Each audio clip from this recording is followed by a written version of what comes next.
Hey there, Jake.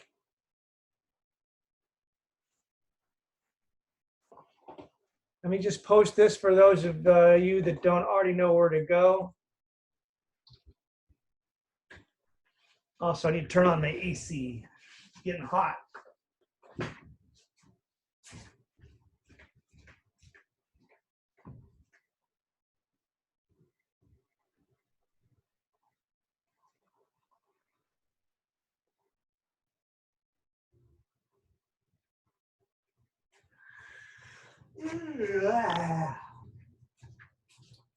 Yes, I'm wearing shorts today.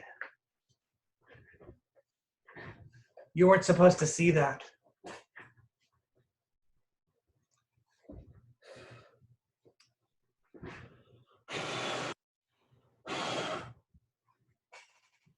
Do a little drive repair there.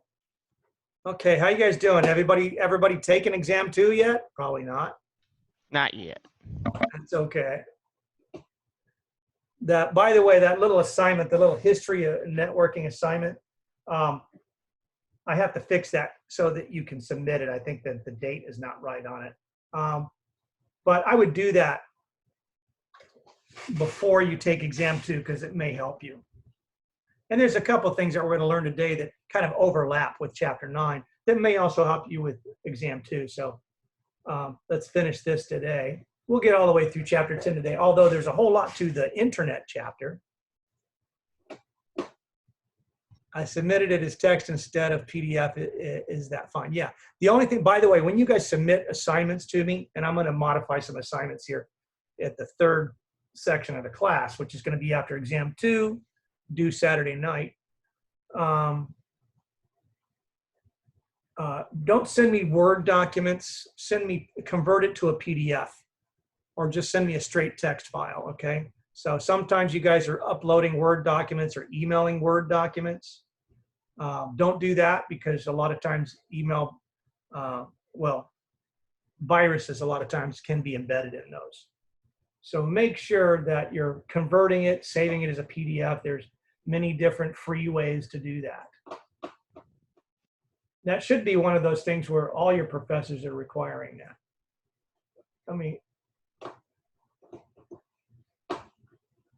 Like I said, let me just make this announcement real quick so it's official. MIS 4477.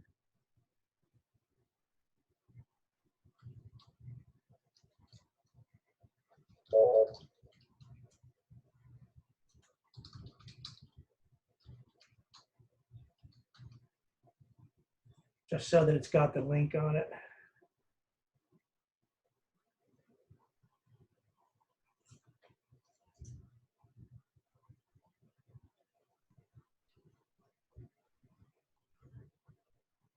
Anybody taking the test yet?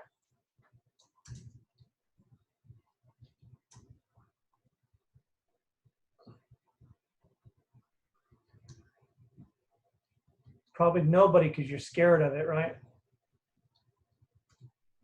Terrified. Don't worry about it. Just take it. Make sure you do the subnetting. I was talking to one of my students in a previous class. In the previous class, who I consider one of my better students, he goes, "Yeah, I still need to do my subnetting." I said, "Dude, it's Wednesday and the test is due Saturday. I may not be that available on Thursday or Friday to help you. It's certainly not going to be that available on Saturday at 10 p.m. if you wait till that long." Okay, so let me share my screen. Screen 2 here. Hopefully this screen sharing and this stuff is helpful. I don't know how much fun you guys are having doing this. I think it's, let me get this Zoom stuff off the screen. Got to move some things around. Hopefully nobody's had to drop out of class.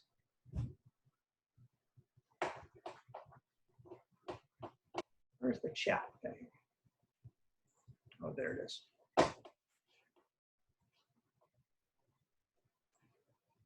Took it yesterday. How did you feel about it, Danny? Did it grade it for you, by the way? You don't have to, if it was bad, you don't have to tell us that, but got a 95. You hear that, guys? Danny got a 95. You're not just kidding, are you? That's pretty good. So it must have been too easy. I'll have to go back in and make it harder. I'm just kidding. That's good. So there you guys go. For those of you that are logged in, hopefully you can also get a 95. I'm going to log in, by the way, on my other computer, just in case something happens to this laptop. I want to be logged in on both, on Zoom. In the meantime, you guys, if you want to go ahead and pull up chapter 10, I'll pull it up too. Bring it up on the screen here. Actually, I've already got it on the screen, so we'll just.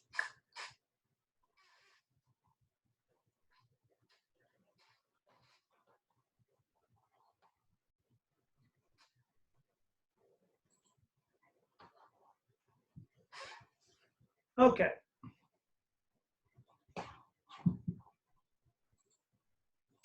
All righty then.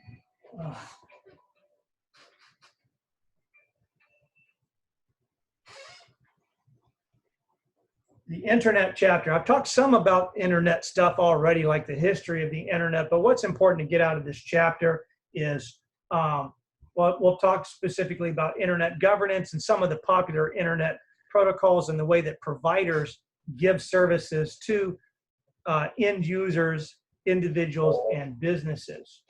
So first of all, who can tell me what started the internet? What? Alan Turing. No. Or maybe it depends on, let me re-ask the question. What event, if I was to Google for what event sparked? Wasn't it the war, right? Didn't they try to create a way to communicate during the war? How did the internet start? The invention of the internet. The most significant moment in history which started it was, who invented the internet? It was Sputnik. That's what I'm trying to find and get to it.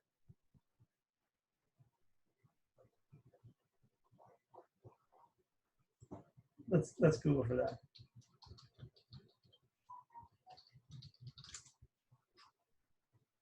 So Sputnik started the internet, and Sputnik was, what was Sputnik?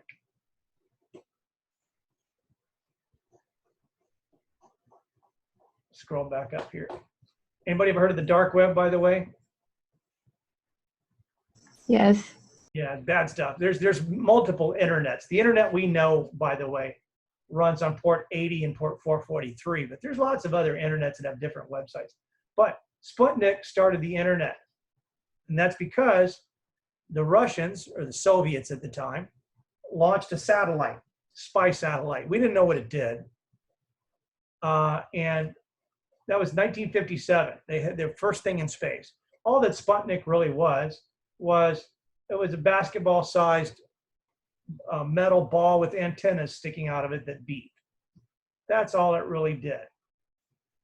But it ushered in the birth of the internet because the United States got really scared. We were in a Cold War after World War II with Russia, and we were actually on the brink of going to war with Russia. And it would have been a bit with Soviet Union, excuse me, not Russia.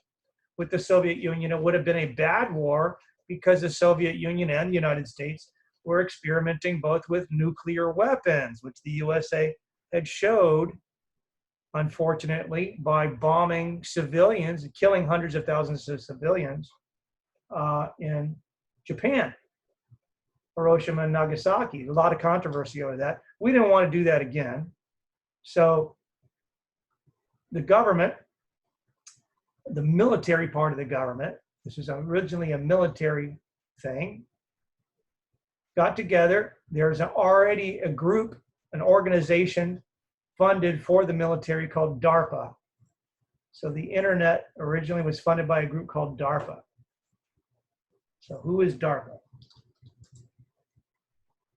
It stands for Defense Advanced Research Projects Agency.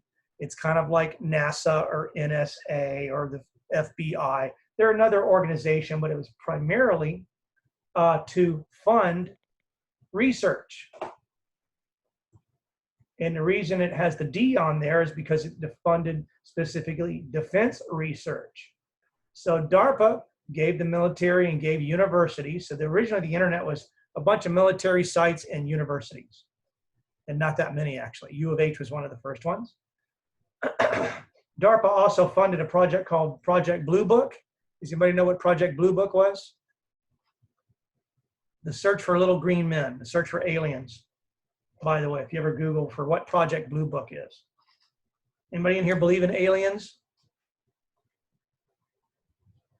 Believe there's people from on other planets or being extraterrestrial beings on other planets? No opinion, nobody's here. There's only a few of you. I believe there probably are, but the ability for us to reach them is not going to happen. They've either been dead for millions of years or vice versa, but does it really matter? They're too far away. Military and universities started it because they needed some way, and the whole idea was communication. How can we get all of our scientists and our military people communicating with each other without having to come together in a central location, which would have been bad, because if Russia, if the if Soviet Union could put a Sputnik communication satellite in orbit, then they could probably also put a ballistic missile satellite in orbit. Supposedly that's never been done, but I'm pretty sure that that's a lie. I'm pretty sure there are probably nuclear satellites at one time or another that are orbiting the Earth. It's just nobody publicly knows about that. That's my conspiracy theory on that. In fact, there's been movies about those ICBM missiles on satellites that fall out of the orbit and they have to destroy them before they hit the Earth. Anyway, so it was called the DARPA net. The original internet was called the DARPA net. That's where that was born. Eventually, we won the Cold War. So Sputnik was 1957. We won the Cold War because we put a man on the moon. What did that have to do with anything? Why was that militarily an awesome thing? Anybody have any idea on that? Why was it so important in 1969 to spend billions of dollars and risk many lives? Several astronauts lost their lives to get to the moon, which is basically a dead rock 200,000 miles from here. It was to show the Soviet Union how big our balls were. That's basically all that was. In other words, we were trying to show strength and intelligence and superiority in every area. The Soviet Union was beating us to everything else. They had the first man in space. They had the first woman in space. They had the first satellite in space. They were kicking our ass at the Olympics. So we had to do something. The East Germans and the Russians were kicking our ass. Of course, we found out later on the East Germans were cheating. Anyway, so eventually we won the Cold War, but there was this communication infrastructure that was put in place that the universities were using. And the thing that they were using it for was email file sharing. They said, hey, wait a minute. We don't want this to stop. The Defense Advanced Research Projects Agency stopped sending money for it to the university. So the universities got together, MIT, Berkeley, Rice University, all the major universities in the United States said, hey, let's just keep paying the carriers, AT&T or Southwestern Bell or whoever it was in the area, to stay connected because it has value for us. We can share emails with each other. We can share our research. We can share files. We can learn how to, cure cancer and get information a lot faster to and from different parts of the country, because it was US based. That's all it was when it first started. So by 1970, it was no longer called the DARPA net. The D went away because it was no longer funded by the DARPA, and we just called it the ARPANET. And the Department of Defense had they separated their network because they realized, oh, this has value for us. So they started something called the MILNet, not the MILNet, the MILNet. So there was MILNet and ARPANET. Originally was the same thing. They split apart physically. The military has their own physical network of computers, and ARPANET has their own physical network of computers, okay? That was back in the early to mid 70s. Now the World Wide Web, the things that you guys know that uses port 80 and port 443 and web browsers, that didn't come about until probably the mid 80s. So let's go back to this for a minute. The internet, most used network in the world. It's a network of networks. There's no real map that I could show you as a map of the internet. It looks like a COVID-19 map at this point. It's everywhere. Organizations use standardized protocols to communicate. And that's where all of these protocols were born. We had to have standardized protocols because our email programs and our email servers and our data had to be compatible with your email programs and servers and data. So these universities and organizations had to agree on some standards. There are few controls over the content and the applications on the internet. In fact, there's no one real organization or government that controls the internet. There are a few that are standards making bodies.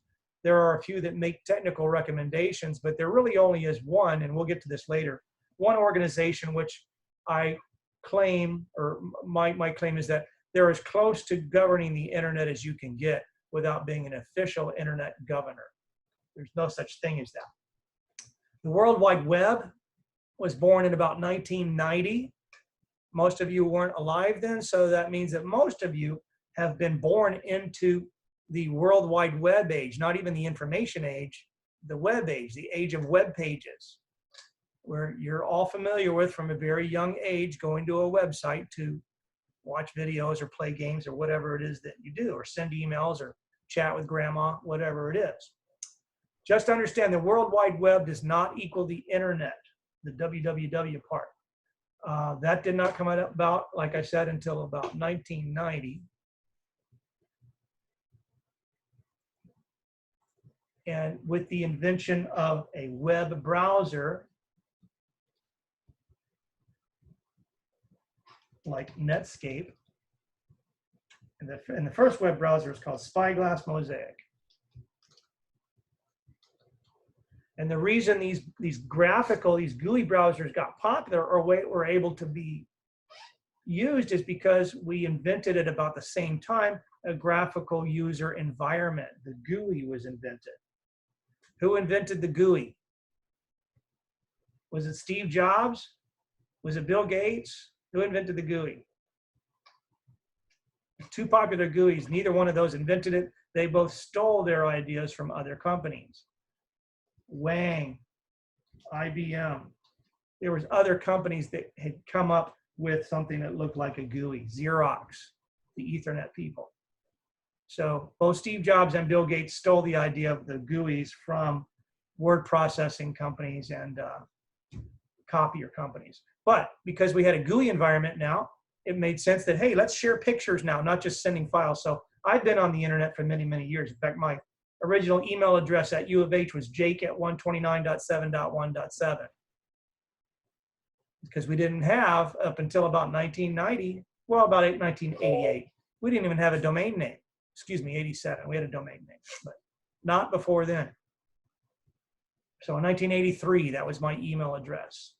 If the other 500 people on the internet knew that, they could send me an email. There was not that many people on the internet when I joined the internet and got an email address.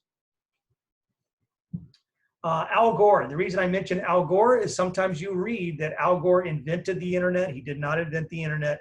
He was in Congress at the time and helped make possible, or he's the vice president actually at the time, and helped make possible some funding, billions of dollars of funding, to basically widen the lanes on the information superhighway. Because before, when everything was just text-based, the existing internet infrastructure was fine. But now that everything went web-based, where everything was pictures and pixels, suddenly dial-up wasn't going to cut it. So the original internet providers for individuals were like AOL and US Videotel. and everyone's internet. Does anybody remember any of these? There used to be about 500 internet providers. Maybe some of you are not old enough for this, but they were all dial-up. The fastest you could get was about 52 to maybe 53 kilobits per second, which is only 53 or 5.3 thousand, maybe 5,000 bytes, 5,000 characters per second, which is not very much. Very slow. There used to be hundreds of ISPs just in Houston alone. I was an ISP at the time. And that's because everything was dial-up, and you can make it all dynamic. All you had to know was an ISP's phone number. U of H was an ISP. We had hundreds of telephone numbers that students would call in on. And that's when I would call in on my computer, and I would I would do my schoolwork, and then at the end of the day, I would play the original adventure game.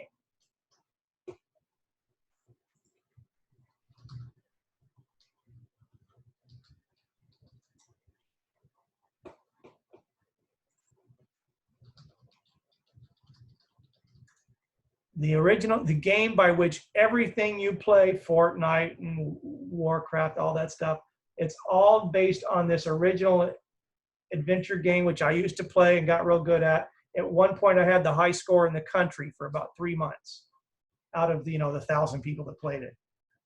Called Colossal Cave. You can play a Java version of it online. It's a totally text-based dungeon. It's really neat to go play. It's neat for me because I've been around so long to go back and play these games. It's like you're in a cave. It's dark. There's a flashlight on the ground. What do you do? And you had to execute commands like pick up flashlight, walk north, things like that, kill monster, stuff like that. Fun stuff.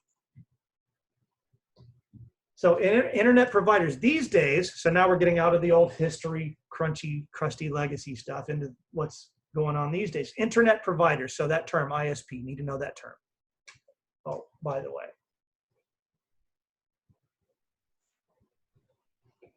Hang on, I needed to change something.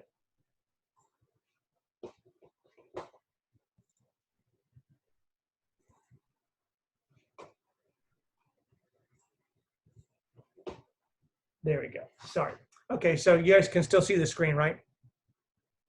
Internet providers. These days, internet providers are many fewer, mostly because we don't have dial-up or we don't use dial-up anymore. Everybody who uses internet these days is using a dedicated link. Either it's a hardwire that comes to your house or to your business from a local internet provider like Comcast or Xfinity or AT&T, or there's several other local ones depending on what neighborhood you live in. InTouch, Frontier, Theos, any others that anybody uses? And then some of them are global or they're tier 1 or tier 2 providers like AT&T. So they don't fit well into this model, but generally there are these 3 different levels of internet providers. I'm not really much anymore, but I used to be a tier 3 internet provider. I had dial-up modems that you could dial into. Everyone's internet, and then all of the little local companies. There was one called Local Connections here in Houston. They had telephone numbers and you dialed. They were a tier 3 provider. They paid a 2-tier provider like level 3, which you've probably never heard of, or CenturyTel, money to connect via a dedicated line, either copper or fiber. And then those layer 2 providers, which were regional, like in the Southwest only, or in Texas only, or in a certain market only, would then pay a level 1 provider. What's that? Did somebody ask something? Or sneeze? Okay. So these providers would pay level 1 providers such as AT&T, which is probably the largest that I can think of in this country that is a tier 1 provider. British Telecom is another one, large one. Tata Communications is another one. And then there's extraterrestrial providers like RCA, which you've never heard of, that makes and launches satellites. Well, you might have heard of RCA TVs. HughesNet, DirecTV, Dish Satellite. So internet providers, they come together, major providers. Let me show you this map here. This is an example of a map where tier 1 providers come together in major areas of the country. And if I were to Google for, let's just Google for this real quick. USAIXP map. Surprisingly, this is not a big map. I said earlier the map of the internet would be very difficult to draw.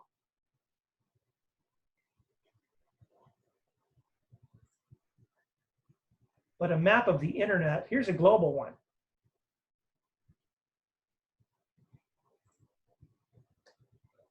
This is a recent global map of all of the inter-exchange points in the world. So this is probably, excuse me, that's not it. Where'd the picture go? Where's my picture?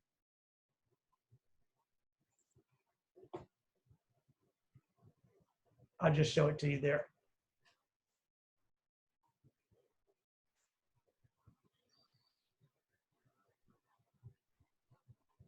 Sorry, I'm not that good with Google. How do I make that picture bigger?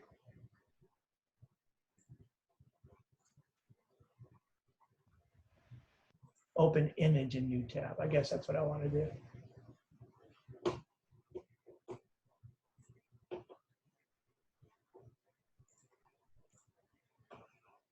That's a map of the internet right there. Those are tier 1 providers all over the world that come together in certain locations, certain centralized locations throughout the world, usually heavily populated areas or areas that are central to their country or areas that have a lot of technology in them.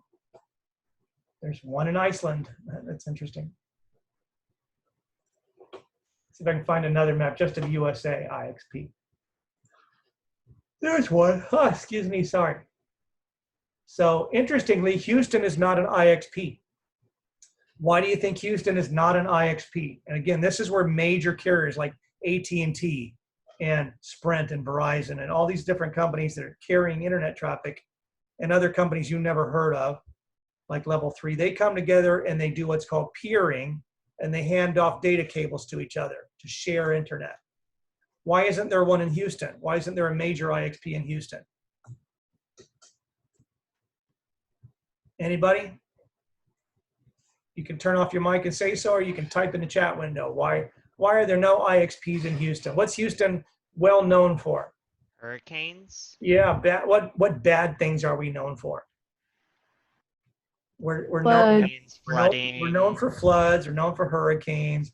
We're known for not being actually that central to the United States. Yes, we're central in terms of up and down this, or in terms of this way, excuse me, horizontally, but this way we're not that central. Dallas is more central.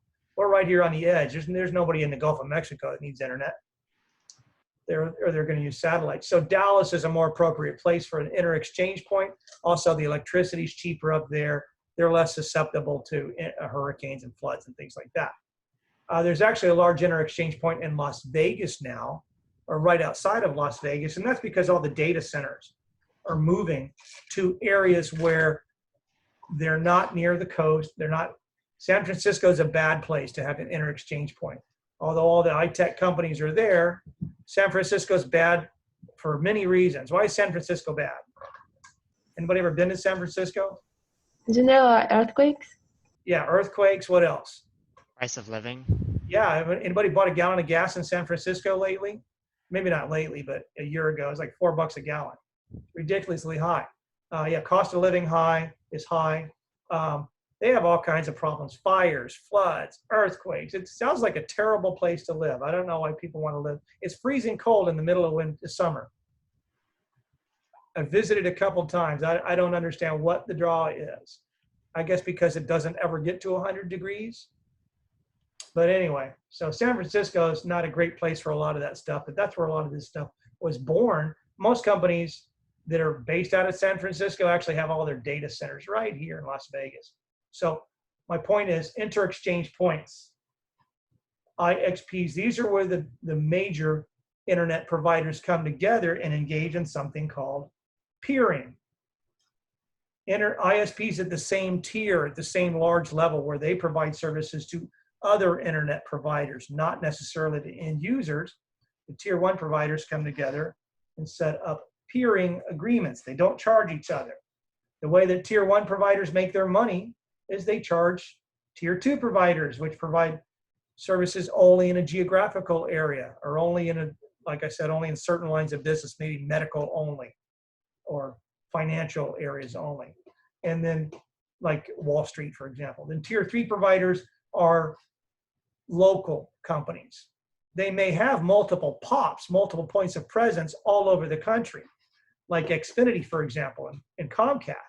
They actually are considered a tier 3 provider, not a tier 1 or tier 2 provider, because they provide services directly to end users. That's you and me, and that's small businesses. They have to pay other providers for their backbone connections. They're paying level 3 and sometimes AT&T. They're providing, they're buying services from other companies. Now here's one interesting way that you can sometimes tell where some of these tier 2 and tier 1 providers come from. I opened up a command window. There's a command called trace route, or trace RT, which exists in Windows. I'm going to do trace RT. I'm going to trace route to a domain name that I think is maybe far away from me.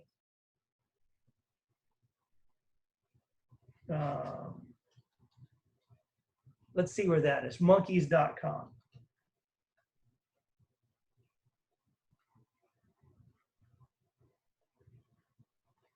And if we're lucky, we'll get some names of these IP addresses. What these IP addresses are is these are the switches and routers that I'm going through to get me onto the internet. Some of them are named, some of them are not. So this implies that I was on Comcast network until I hit Bear Creek, which is up near Highway 6. Then Comcast does have a backbone connection between here and Dallas that they pay for. But once they hit Dallas, they go off onto somebody else's network, which unfortunately is not named here. Maybe we'll start getting some names here in a minute. So it's no longer Comcast network. In other words, monkeys.com.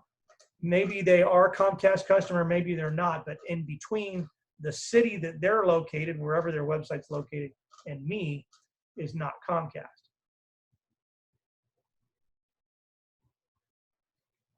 Eventually, we'll start getting some answers here, hopefully.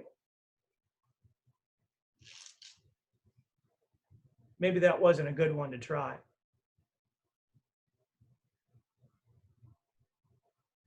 Here, we can try UH. Let's try uh.edu. It might be a short trip. We'll see. It might be a long trip. We'll see how many hops away I am. I recommend that you guys do this too. If you can download trace routing programs too, if your version of Windows or your version of Mac OS doesn't come with one. So you can tell I'm on Comcast. Isn't that interesting? So, there's Telia, Telia.net. They're a level 1 provider, tier 1 provider. You've probably never heard of Telia.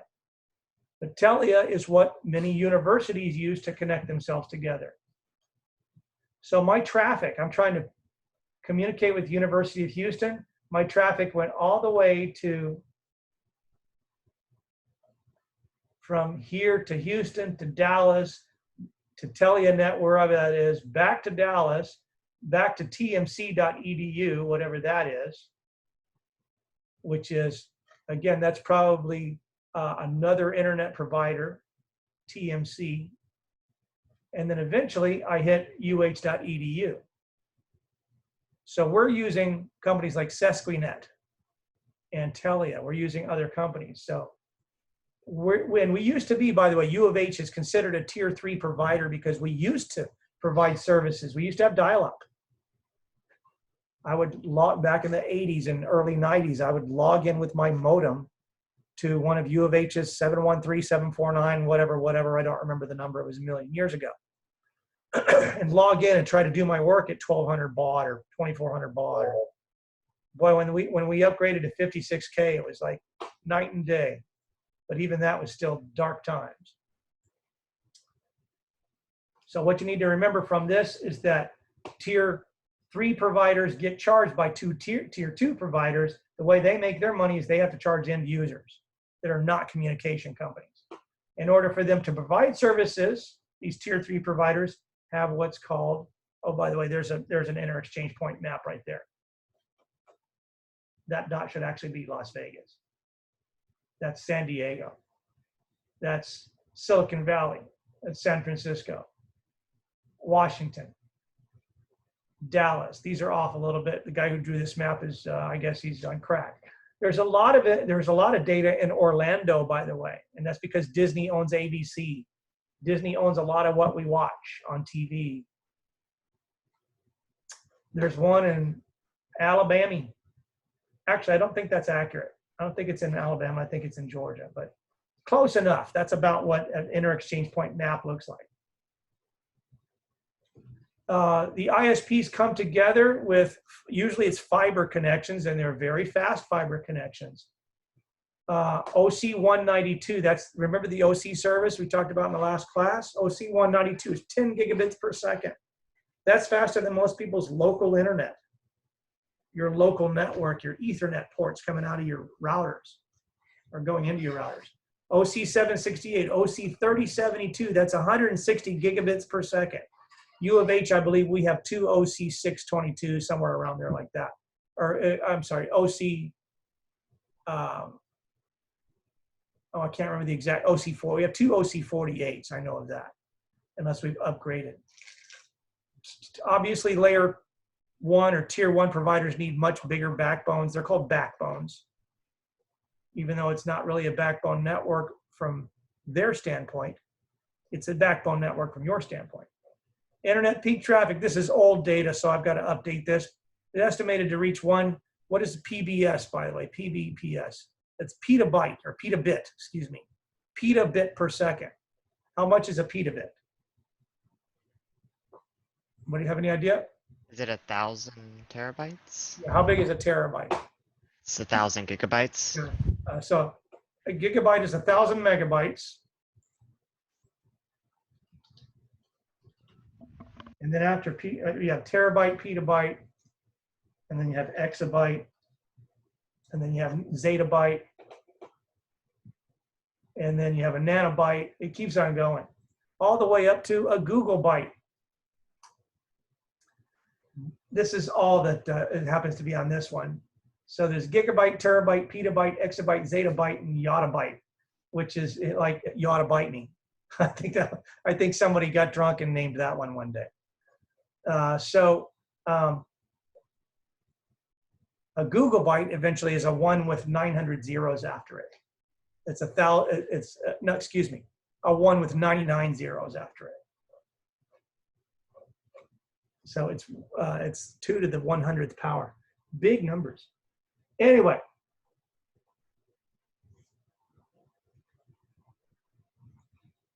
This gives you a little bit of information. Now bits, we measure our communication speeds in bits per second. We don't speak, humans don't communicate in bits, we communicate in bytes. So by the way, when you're ever ordering or trying to calculate speeds of networking, like if you have 100 megabit per second connection and think that's fast, that's only 10 megabytes approximately, maybe a little fast, maybe 11 or 12. And a byte is a character on a keyboard. So if I type a character, then like here's the letter A in chat. That was 1 byte. And actually it was more than 1 byte because there's a lot of overhead on top of that. So bits per second sounds really good, but it's not.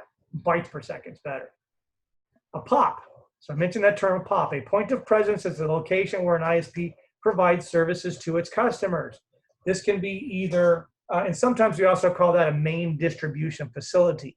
This can either be a central office, which is located in your geographic area within a few miles of your home or business. It can be a cabinet, which is in the entrance to your neighborhood. It can be, and some of you actually have these little stumps in your neighborhoods, or maybe even in your backyard. Those little stumps that have a Bell logo on them or a Comcast label on them says "Don't touch this," or Frontier or InTouch or AT&T. Those are points of presence where there's probably a fiber connection feeding those, and then out of those boxes come coax cables or copper wiring, or maybe additional fiber wiring if you're in a newer neighborhood that has what's called fiber to the curb or fiber to the home. So internet providers these days, the reason that they are few and far between is because the only companies that can really provide you internet are companies that can physically get you a signal. Either they've got cable already coming to you, like Xfinity or AT&T, or they're providing cellular phone service. And we don't have very many cellular providers. In fact, something other than my son's birthday, it was his birthday today, something happened today officially. 2 cellular providers who were number 3 and number 4 in the market have merged, and now they're just a little bit bigger, number 3. T-Mobile and Sprint merged officially, which is kind of bad for me, I guess, because I'm a Sprint customer. Random questions, not due till the end of the semester, by the way. We'll get to draw.io, I promise. I want to finish chapter 10 today, though. So here are the popular methods by most homes and small businesses used to get their internet. DSL. This was after dial-up. Before, DSL was dial-up. Hopefully nobody's using dial-up here in this country anymore. You might be using cellular hotspots or mobile hotspots, which is not on this list yet, because this list is kind of old. But DSL was very popular. Cable, which a lot of us, me included, are using cable modem service to get my internet to me. Fiber to the home, which is taking the place of DSL, or wireless, which is, that could be cellular, that could be WiMAX, or that could be just straight up Wi-Fi, although Wi-Fi has very limited range. All of these have something in common, and that is that they are all asymmetrical.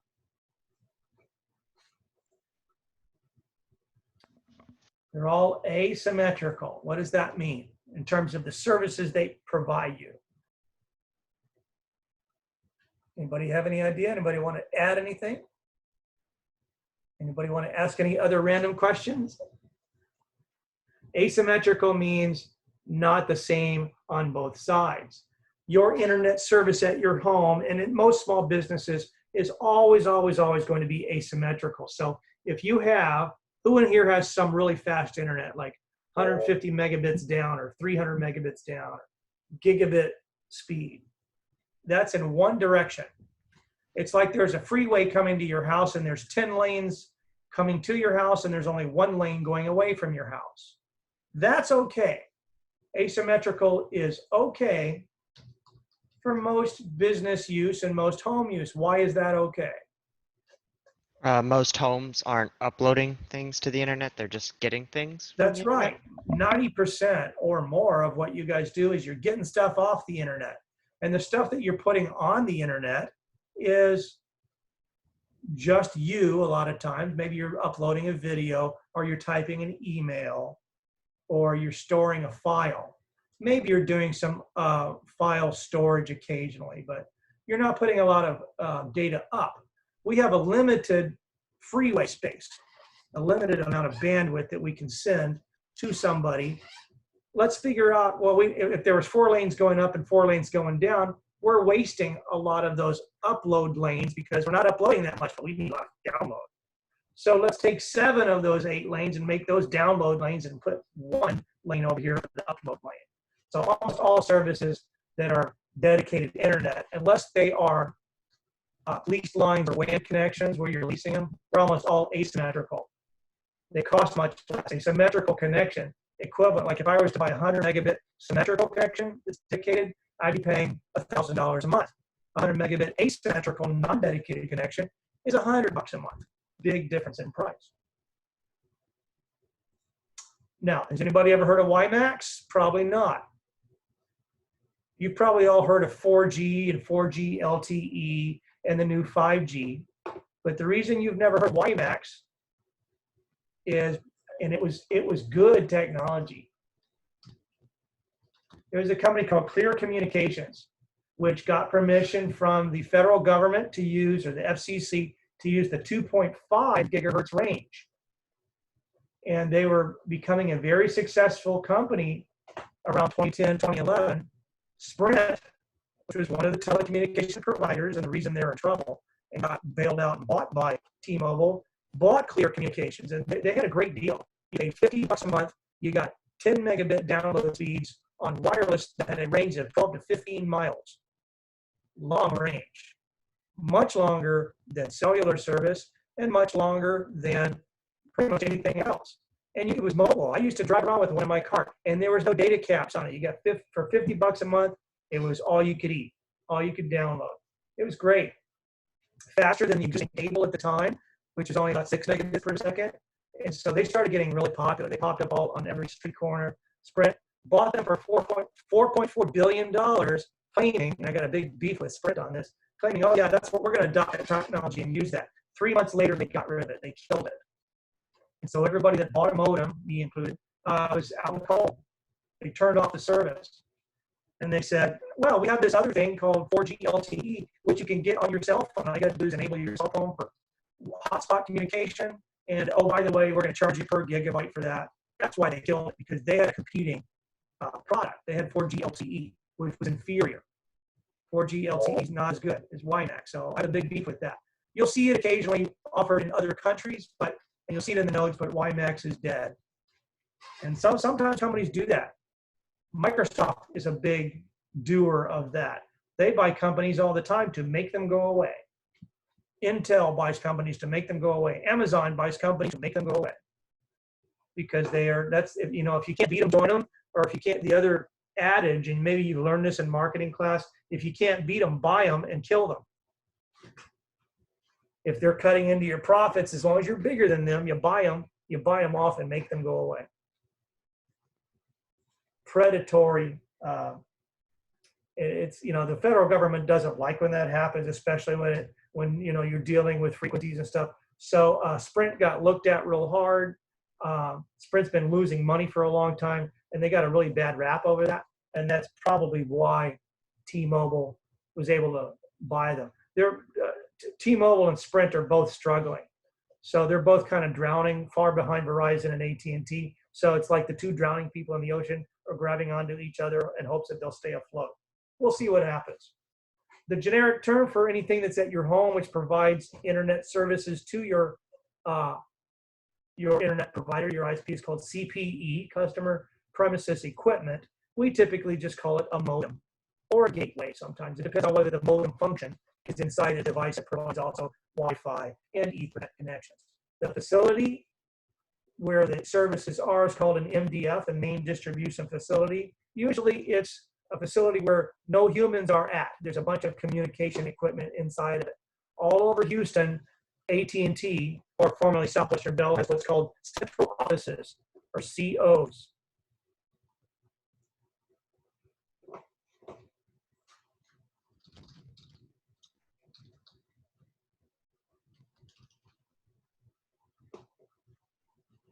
See if I can get an image of a central office. There used to be, they look like this. Usually just two-story buildings. Inside a central office, they look like this. It's just a bunch of switching equipment. Here's where all your telephones are coming. All your telephone lines and your internet lines are coming into and going out of. That's an old central office. These are the dungeons like I used to have to go into these central offices, switching equipment. All of that's been replaced now with computers. There's not hardware switching equipment anymore. But you'll see these all over town in major cities. Usually they're buildings that they don't have any windows on them. They look like that. There's one over off of 288 and Old Spanish Trail. A lot of these are literally dungeons inside of it. That's the central office. The wires that give you your internet service come out of that building, millions of pairs of wires, or thousands of pairs of wires, I should say, and that feeds your houses, that feeds your businesses with copper cabling or maybe fiber cabling. So AT&T has a bunch of these. Windstream has a few of these. Windstream's kind of out of business now, and they've been taken over by Kinetic. Comcast doesn't really use this kind of setup. What Comcast does is they have one central office on Tidwell in Houston, and then they have basically a bunch of MDF boxes all over town being fed by fiber, but they're little standalone boxes, which you've probably seen one at the entrance to your neighborhood or behind your building. It's about a 6-foot tall metal box, and there's a power meter on it, and it's connected directly to a power line, and it's got an Xfinity label on it or a Comcast label on it. That's how they provide services. We still call them an MDF though. So this is an example of what DSL might look like. We call that cable that goes from the main distribution facility to you.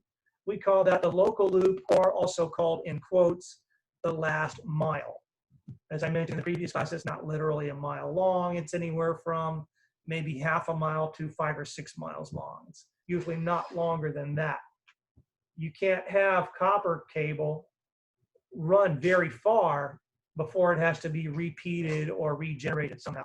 Fiber cable can run longer. You can have fiber cable run 50, 60 miles, by the way. But fiber cable costs a lot more.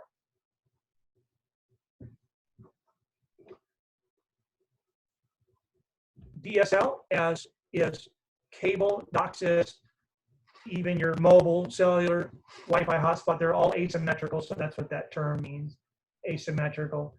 DSL, the fastest DSL, and DSL is kind of dead. DSL is using your original telephone lines to bring you services. The fastest speed you could ever get on DSL was, if you were lucky, it was quite variable. Let's see if I wrote it down here. Fastest speed was maybe 12 megabits per second.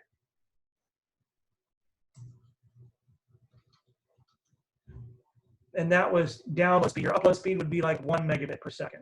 If you were really lucky, like you literally lived right next door to a CO, maybe you could get 25 megabits per second. But most of us were only getting between 6 and 12.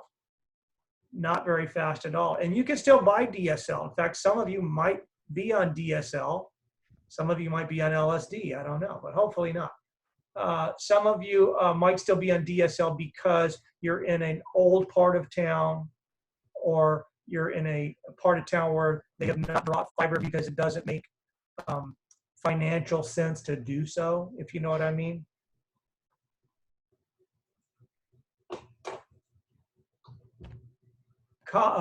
Comcast, Cox, Time Warner, there's several other cable companies. They do something similar, but they're using coaxial cable. The service is called HFC, hybrid fiber coaxial. And that is where basically that just means there's a fiber connection that comes to the MDF in your neighborhood, either in that boxes at the end of the street. And by the way, I'd like everybody to do that this evening when they go outside and walk around, staying 6 feet away from everybody. Walk around your neighborhood or walk around your apartment complex or wherever you are. See if you can find the MDF box in your neighborhood. It's probably at the entrance to your neighborhood. Could be in your backyard. Sometimes you have one in your backyard and you don't even know it. See if you can find it. You might see little stickers on it that say HFC or DSL or Southwestern Bell or GTE if it's a really old box. But these HFC circuits come into buildings, come into neighborhoods, and then from there, they're fiber. And then from there, they break out into coax cable. They have special adapters. They're powered pieces of equipment, which turn the fiber into a coax cable, something that looks like Ethernet. The protocol is called DOCSIS. That's a protocol suite. It's similar to 802.11n or 802.11 Wi-Fi, but it's layer 1 and layer 2. You can get up to gigabit speed on DOCSIS. Does anybody in here have gigabit Comcast cable or gigabit Xfinity? You can't get it everywhere. You have to be fairly close to an MDF. You have to use a fairly good modem that can do what's called DOCSIS 3.1. I don't have gigabit at my home. I don't need gigabit. I have 150 megabit. That's plenty fast enough because most of them, I don't have servers that live here. But you can get gigabit over copper with DOCSIS. Pretty fast stuff. That's kind of what's killed it. By the way, how many people have seen those stupid AT&T commercials? where, and I guess you could tell I hate AT&T, where they're just like tearing into their daughter because she went to somebody's house that had cable internet service, and they act like, oh, that's a bad word, and that's a bad word in our household. Why aren't you using AT&T fiber?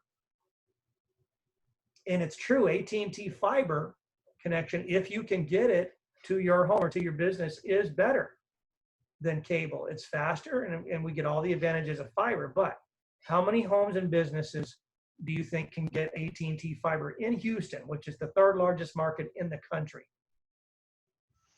5%. Maybe not even 5%. That's as big as their footprint is. So it's a lot of crap is what it is. AT&T is marketing the fiber as hard as they can to try to pre-sell it. I signed up a customer in downtown Houston with AT&T. By the way, their customer service is terrible. 9 months. It took 9 months before they ever brought the fiber into the building. This is in downtown where there's already a bunch of fiber. They literally just had to get that fiber across the street. But it took them that long to get permits and permission. Also, AT&T is a tier 1 provider, and so they really don't give a crap about their tier 2 or tier 3 customers. You can tell I kind of don't like AT&T, huh? Reasonably so, though. What's that? I said reasonably so. Yeah, there's a lot of reasons why not to like AT&T. They were a huge monopoly. And actually, the AT&T of today is not even the AT&T of 50 years ago or 30 years ago. They're actually Southwestern Bell based out of San Antonio. They bought the name after the original AT&T kind of went away and stopped using that name. So it's all interesting stuff. It's not the AT&T. It's not your mom and dad's AT&T. This table pretty much looks just like the other table I showed you earlier. Again, we call them POPs, points of presence, customer premises. Fiber to the home. Does anybody in here have fiber? Anybody lucky enough to have fiber to their home or available? Maybe it's not in your home because you can't afford it, but it's available. Newer neighborhoods. Actually, interestingly, I'm seeing it in 2 different places, Samantha. I'm seeing it in brand new neighborhoods, like out in Del Webb, Sweetgrass, where my dad lives. It's a retirement community in Richmond. He has fiber to the curb or fiber line that comes right to his house.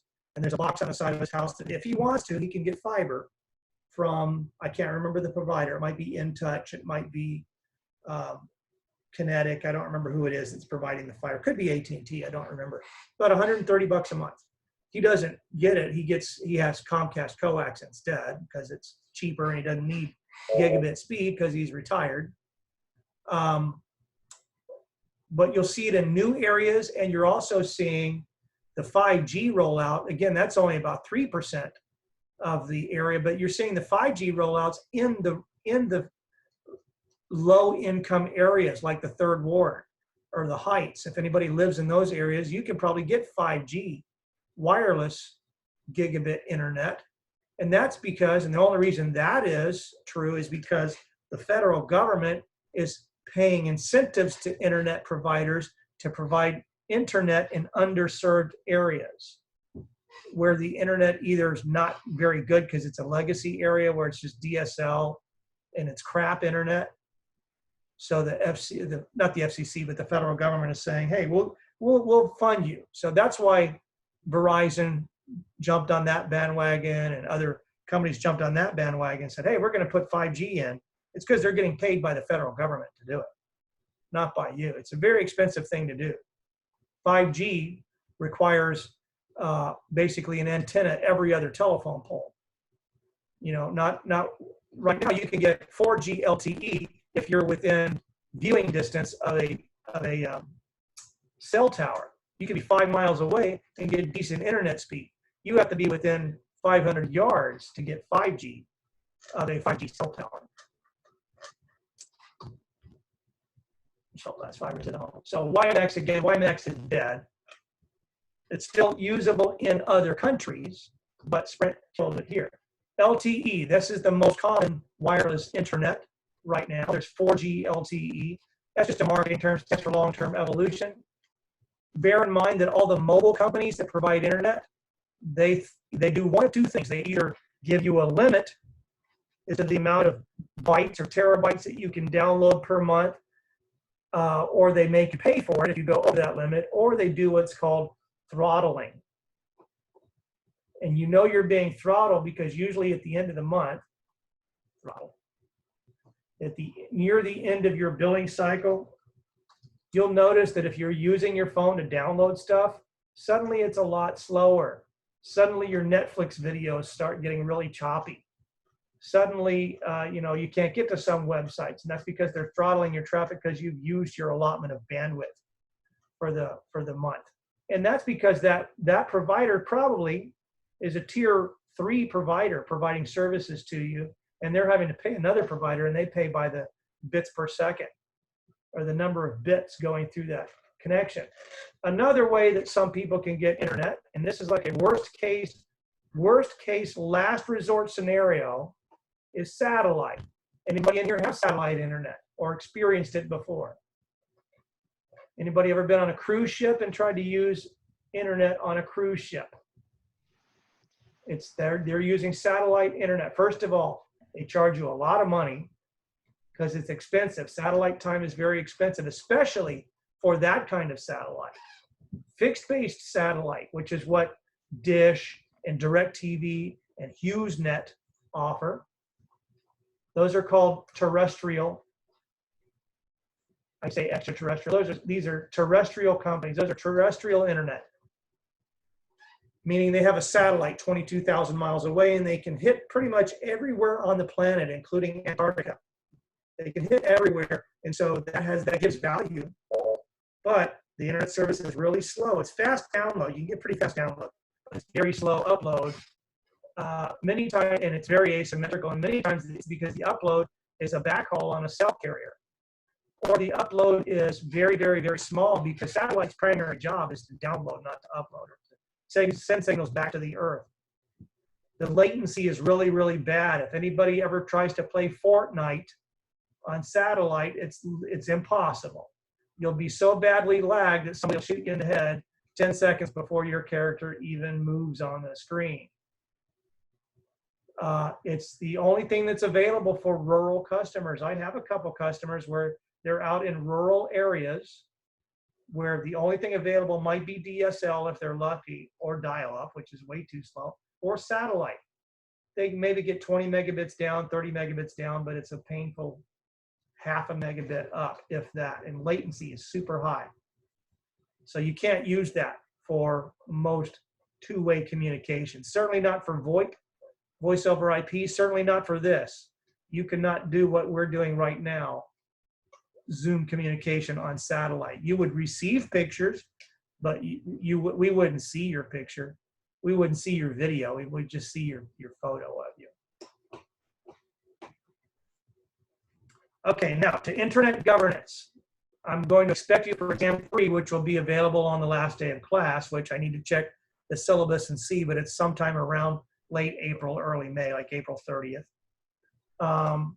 These are the organizations which help to govern or typically make technical recommendations for the internet. There is no one organization that really governs the internet with the exception of one. I'll talk about them in a minute. So there's a society called the Internet Society, and within the Internet Society are multiple committees that you or your company or your university might choose to belong to based on what those committees are responsible for. Some of these committees, like the IETF, they're the ones that are responsible, they're the ones that are responsible for what IP version 6 looks like, or IP version 4, what internet numbering looks like. The Internet Research Task Force, they're trying to come up with better protocols for sending and receiving emails or telecommunications like what we're doing now. The Internet Architecture Board, the ICANN, the Internet Corporation for Assigned Names and Numbers, that's an organization that formerly was responsible for handing out all of the internet numbers in the world for IP version 4. They're no longer the sole proprietor, their sole caretaker of all of the numbers. They used to be. Now it's done by several other organizations, but they used to be the organization that I would communicate with when I had a company that was large enough to require or request their own network block called an ASN. And we're going to talk about, let's see. Oh, let me just go off to my notes here. ASN. Let me go off to my internet provider. Autonomous system number. There it is. Number. You need to know what an ASN is, an autonomous system number. There's the American Registry for Assigned blah, blah, blah, blah. So Aaron.net, that's a good website to go to, by the way, if you want to look up somebody's number. So I invite you to do this. Go to ipchicken.com or ipmonkey.com. I'll just do that here, ipmonkey. It's one of my favorite ones. I'm going to copy and paste my public IP address into this block here and see what I get. This is like a reverse DNS lookup. This is going to tell me who owns or who manages the network block of numbers that I'm using. It says that this is a net block called Network 98. So 98.196.00 all the way through 98.199. Not quite a class B. Oh, excuse me, actually it's bigger than a class B. It's a /14. That's the CIDR notation there. That's a big net block. So that's Houston. That's most of Houston is 98.196 through 98.199, everything. With respect to, if I scroll down some more, oh, there it is, it's Comcast, which is Xfinity, by the way. Xfinity is just that's the consumer name for Comcast, just like Uverse is the consumer name for AT&T's crappy internet. So there's Comcast. You can do this for U of H. So at U of H, all of our IP addresses in the kiosks and our offices are all 129.7 dot something. Like my original email address was using that IP address. Let's see who owns that. That's netblock 29.7, UH.net. That implies that's U of H's. It was registered way back in 1987. It's one of the oldest network blocks out there. We started at 128. So that's how old this net block is. And we didn't use 128 because that's a reserve net block. So this implies that we're the 7th net block on the internet with respect to IP version 4. So U of H has been on the internet for a long, long time. If you scroll down enough and you get to the bottom, this will tell you who the tier 3 or the ultimate provider or the ultimate caretaker of your net block is. And actually that's changed recently. I don't know who Tesfaye Kombi is. It used to be Alan Pfeiffertron, and after him it was somebody else. So that's changed recently. Maybe something to do with COVID-19, I don't know. But this basically tells me who's responsible for that net block. That's the guy to call when your internet goes down at U of H. Not really. There has to be something there. I used to have a net block. I don't remember what it is anymore. It was taken away from me because I'm not big enough anymore. When I stopped being an internet provider, I no longer had an autonomous system number. But with an autonomous system number, that block, if you're big enough to apply for a block and you receive it, you can go to any internet provider, any tier 2 or tier 1 provider in the world and say, hey, this is my net block. I have an autonomous system number. I want to use your services because you have a good price and you have a physical connection in this country or this city or wherever you are. Here are my numbers. And this is a case where the end user tells the carrier what the IP addresses are, not the carrier telling the end user. So right now, if you were to go get service through Comcast, even dedicated services, they're going to tell you what your IP numbers are. You might get a dedicated number, but it's a number they gave you. This is kind of equivalent to taking your cell phone number to another company. Like if you don't like Sprint, you want to go to AT&T or Verizon. You can say, I'm going to take my number with me and port it over or move it over. It's similar to that. Okay, so understand what an autonomous system number block is. Make use of Aaron.net. So after we finish the little chat here, go to ipmonkey or ipchicken.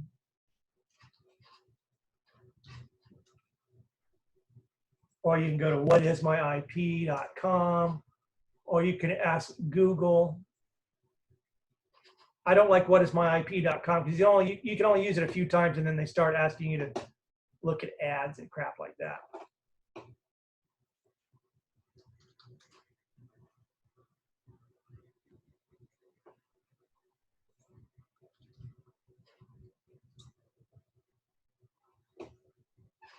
Google will tell you what your public IP is. Go stick that into Aaron and see who your internet provider is. So everybody tells me when I ask, hey, how many people in here have Comcast? You're like, I don't know. I don't know what I have. My parents pay for that. Go type that in at aaron.net and see what it tells you you have. I'll bet you most of you have Comcast. Some of you will have AT&T. Some of you will have InTouch. Some of you will have mobile cellular services, Verizon or something like that. It's not an assignment, but go do it. And then go ask your friends, hey, what's your IP address? Or whip out your cell phone, go to whatismyip.com or ipchicken.com, see what that public Wi-Fi address number is. Not Wi-Fi address, excuse me, public IP address is. Stick that in there. You might be surprised that your Metro PCS or your Boost mobile phone, or one of these, if you have one of these second tier providers, is actually being provided by a first tier provider like AT&T. Does anybody in here have consumer cellular?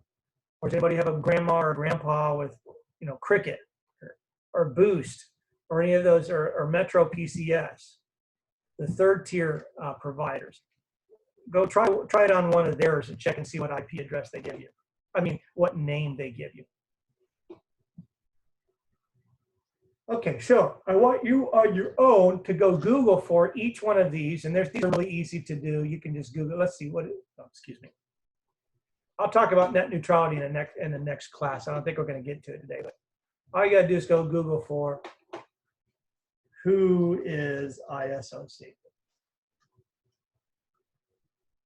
It's called the Internet Society. I am a member of the Internet Society, by the way.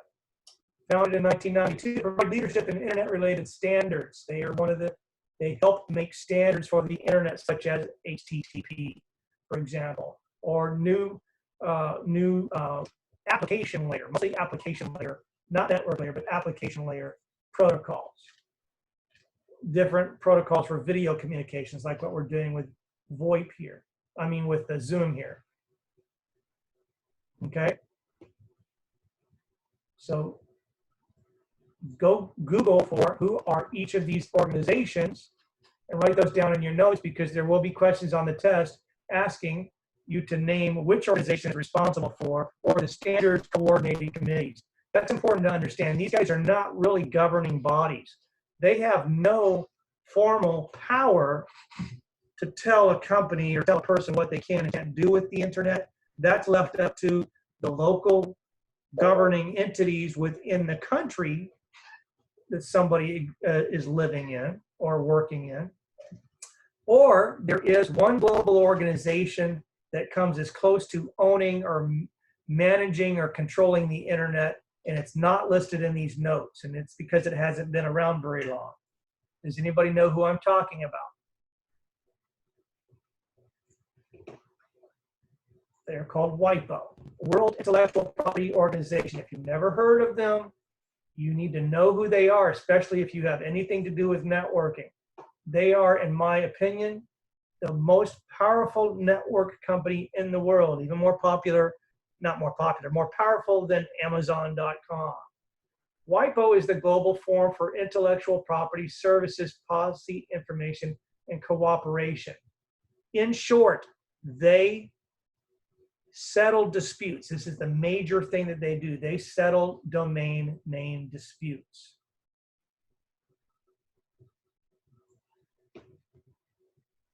That's the main thing that they do. Out of all that marketing crap that you're reading there, they settle domain name disputes. Meaning, let's say a company registered a domain name because they like the name. So let's say Domino's Pizza registered Domino's.com.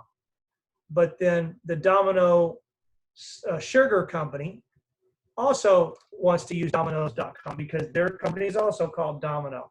So they try to complain to their internet registrar, and make sure you know what that term is, by the way. What is a registrar? like Like a database? GoDaddy or Network Solutions or Hover.com or Namecheap.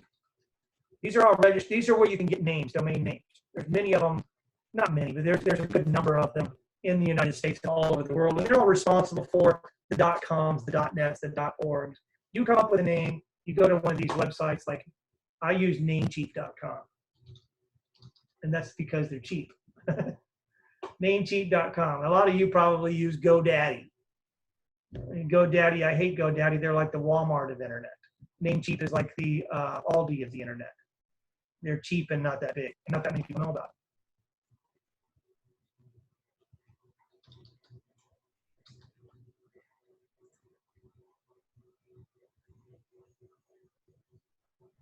Let's see if it's taken. Oh, it's taken since 2004. Wow. But look, I can get pukashells.net. Okay, anyway. These are registrars. Let me give you a real world example. I registered the name collins.com. I'll show you the website. Here's collins.net. I registered that name collins.com. My son's name is Colin. He was born in 1993. I registered this domain name in 1998 when he was 5 years old. I said, hey, Colin, I'm going to register collins.com so you can use it someday. I wish that I still had Jake. I used to have jake.com. I sold it for $10,000. And then I wanted to buy it back, and they wanted $100,000 for it. So I said, forget it. I'm not that. I got jakes.org. That's good enough. And I've got jakes.net and bigjake.com. I've got a bunch of others. But I registered these names, saying like, well, maybe you're gonna be famous, like you'll be Ben Affleck one day or something like that. I don't know. So I figured I'd register them. I think $10 a year for them. Registered these a long time ago. There was a website. There was no email associated with it. I just registered the domain to hold it. I started getting these emails a few years ago from a Turkish company claiming to be a clothing company, saying we would like to buy this name. Are you using that collins.com? Doesn't look like you're using it. Will you just give it to us? I'd say, no, I don't want to give it to you. Then I'd get an email, or maybe I would get a letter from an attorney. I actually got a couple letters from German attorneys trying to threaten me and say, hey, you can't use that name collins.com because we got a company here in Europe called Collins, which there is a company called Collins. If you go to Collins, it's called Collins Jeans. They're kind of like the Levi's of Europe. They used to be a very big company. I don't know how big they are now, mostly because Turkey's economy is in the crapper right now, but they're a pretty big company. They're actually owned by a much bigger company called Aeroglue. So they kept trying to contact me, and I found out how big they were. I found out that Aeroglue is kind of like Alibaba in Turkey. They're a huge company. They make everything. And so I responded back to one of their attorneys. I said, okay. And I asked Colin, I said, hey, Colin, do you care? Do you really want this collins.com name? He's like, no, I really don't give a crap, Dad. I'm your typical millennial. So I said, fine. How much money do you want for it? He says, well, it would be nice if you could pay for college. So I said, okay. I responded back to the email. I said, well, no, we were using it, but we don't have to keep it. Well, how about give me $100,000 for it? And they did not respond back. And so I responded back a couple weeks later. I said, okay, I'll take $50,000 for it. And they responded back threatening legal action, saying, no, that's you can't do that to us. And I said, well, fine, take me to court. No court. And then they're not from the United States, so they couldn't take me to court. They could file a claim in Turkey, but it won't mean a thing. So I said, well, call me when you want to give me $50,000. They were, and I even had an employee working for me at the time who was Turkish. And he got on the phone with him. He says, oh man, they were super rude to me, threatening, they were saying that I wasn't a patriot and all that, which was really not fair. Really not fair to do that. Long story short, we're trying to cut this short because we get close to the class time. But it's important to understand this. Important to know what happened, because this happened with other companies like Domino's and major organizations which lost their domain names because they didn't follow the rules. So I got an email from wipo.org. I didn't know who wipo.org was at the time. This is a few years back. So I ignored the first email. Then I got another email a couple weeks later warning me, saying, if you don't respond to this, collins.com will be taken away from you. And I thought, well, this is a lot of crap. Let me call my registrar. I think it was bulkregister.com at the time. And I said, what is the thing I keep getting from WIPO? Is this legitimate? And they said, hell yes, that's legitimate. And I said, well, what does this mean? They said, if you don't respond to that legal request, and it was a legal global request, because WIPO, they're based out of Geneva, Switzerland. They're a global entity, kind of like the UN, okay? They're kind of like the world court. They don't have any real power in the courts. They couldn't take me to court in the Houston area or whatever and threaten to sue me. But I'll make you understand why they have this power. I did have to answer the response. The complaint from this Aero Glue company was that I was not three things. You had to prove two of the three things. You had to prove that, one, I was not using the domain name, that I was just squatting on it. Two, that I registered the domain name specifically to then turn around and sell it to them. And I had never made them, they contacted me first. It's okay if they contact me. If I was to contact them and say, hey, I've got this domain name, pizzahut.com or I don't know, what's another, Ford.com, I'll sell it to you for $1 million. That's extortion. I never tried to do that. And it was a reasonable price. I was asking for $50,000 for a company whose revenues for the year in Turkey alone were $4.4 billion. I thought that was pretty cheap, $4.4 billion. Of course, that's not worth as much these days because, like I said, the Turkish dollar's in the tank right now. And the third thing was that not only was I needed to be using it, I needed to not be squatting on it to try to make money off of it, and I wasn't using a site. I wasn't disparaging your product. In other words, I didn't have a web page that said the college jeans company is criminals and they're child molesters and they're drug traffickers and I wasn't saying bad things about them. I wasn't disparaging their name. So I responded to it and I won the case, but had I not responded, my registrar at the time would have had to have taken the domain name away from me, regardless of whether I paid for 10 years in advance, which I did, and not been able to give me my money back, and they would have had to give the name to whatever the prevailing provider was for this Aero Glue company.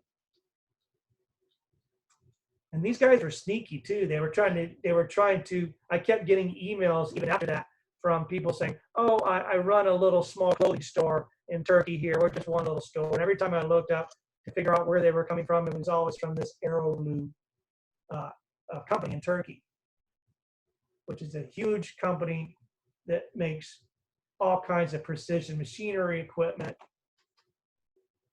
It's a big company there. So WIPO, the reason that they have the power is because the registrars in the world, like the GoDaddies and the Network Solutions and others and the Namecheaps and said, look, and they used to get, Network Solutions in particular, used to get complaints and lawsuits all the time from companies saying, hey, you let this guy register Ford.com and we're the Ford Motor Company. And so we're going to sue you for doing that because you're dumb. You shouldn't have done that.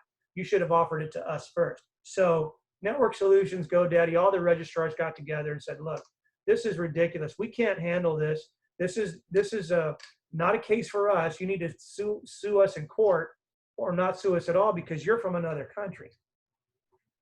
So the WIPO was born. It's an international consortium made up of people that are elected. Some of the people sit on the boards of some of these internet providers and registrars, and they have rules.